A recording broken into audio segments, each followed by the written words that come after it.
நீ எதிரணி மதத்தில் உள்ளவர்களை கொன்றால் நீ சொர்க்கத்தில் உனக்கு இன்னென்ன கிடைக்கும் என்று மூளைச்சலவை செய்து, நீ நமது மதத்திற்கு பணி செய்தால்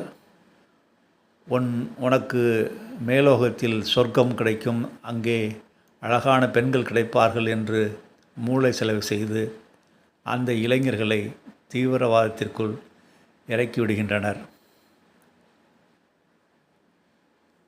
அந்த மனிதன், அந்த இளைஞன் அந்த மதத்திற்கு பொருளாகி விடுகின்றான்.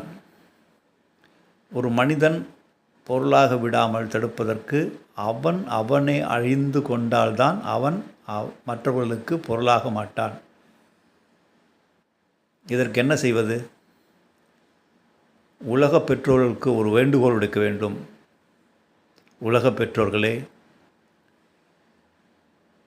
மனிதன் வழியாகத்தான் தெய்வீகமும் வெளிப்படுகிறது, அதே மனிதன் வழியாகத்தான் தீவிரவாதமும் வெளிப்படுகின்றது.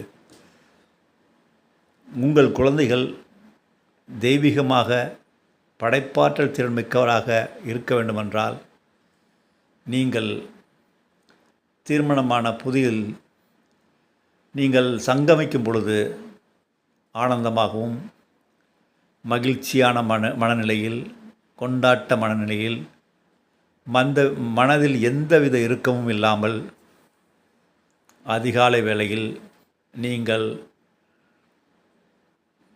தம்பதிகள் சங்கமிக்கும் பொழுது, முயங்கும் பொழுது உங்களுக்கு உருவாகும் இந்த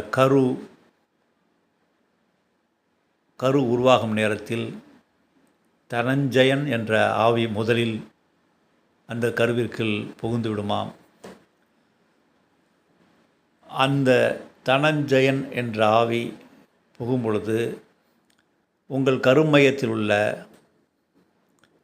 கெட்ட பதிவுகளை எல்லாம் அழித்து விடுமாம். பாரம்பரியமிக்க அந்த கருவில் 7 தலைமுறைகளின் பாதிப்பும் அந்த கருவில் இருக்குமாம். அந்த 7 தலைமுறை ஜீன்களில் பதிந்த அந்த கர்மாக்கள்